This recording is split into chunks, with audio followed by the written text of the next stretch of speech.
ఓ తల్లి తన 8 నెలల కొడుకుతో ఆత్మహత్య యత్నానికి పాల్పడిన ఘటన సూర్యాపేట జిల్లా హుజూర్ నగర్ మండలం లక్కవరం గ్రామంలో చోటు చేసుకుంది. లక్కవరం గ్రామానికి చెందిన రెడపంగు మమత తన 8 నెలల కొడుకు అయాన్ను తీసుకుని రాత్రి బావిలో దూకింది. తల్లి మమత క్షేమంగా బయటపడగా కొడుకు అయాన్ మృత్యువాత పడ్డాడు. బాలుడి మృతదేహాన్ని హుజూర్ నగర్ ప్రభుత్వ ఆసుపత్రికి తరలించారు. ఇక బాలుడి తండ్రి ఫిర్యాదు మేరకు పోలీసులు కేసు నమోదు చేసి దర్యాప్తు చేపట్టారు.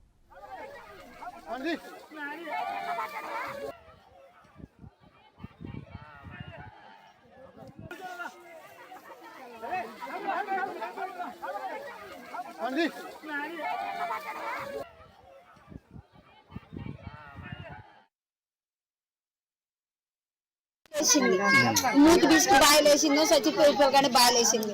కేసీఆర్ గిఫ్ట్ లోనే టీసీలు ఎత్తారు కట్ట పాతుకొని కాళ్ళు పైకి ఎత్తిండు. అయితేరికి నేను బావిలో పడుతున్నాను, అర్జెంటుగా వస్తే నేను బతుకుతా లేకపోతే చస్తాను. పిల్లగాడు 9ంటికి డ్యూటీ కల్లా ఊరికొచ్చిండు. ఊరికొచ్చి పిల్లగాడికి తెచ్చి అవన్నీ తీసుకొచ్చి ఇంట్లో చూపెట్టలేదు. పిల్ల పడుకోనుంది, ఇప్పుడు చెప్పిన పిల్ల పడుకోనుంది. ఒకతే పడుకొని ఉంటే పిల్లగాడు ఏం చేసిండు, వాళ్ళు ఎలాగ పిలిచిండు. ఆ అమ్మాయి పిల్లగాడిని భయాలు పడేసి ఆ భయం పక్కన జాగ్రత్త మహిళ పక్కన మా కొడుకులు మరి అల్లుళ్ళు గట్టి ఉంటారు కదా, వాళ్ళు పోయి కండో కట్టి బయటికి లాగేసరికి వచ్చింది. వాళ్ళు ఎవరు మాట్లాడినా నవీన తీసుకుపోయిండు, నాకు తెలియదు అని అన్నమాట.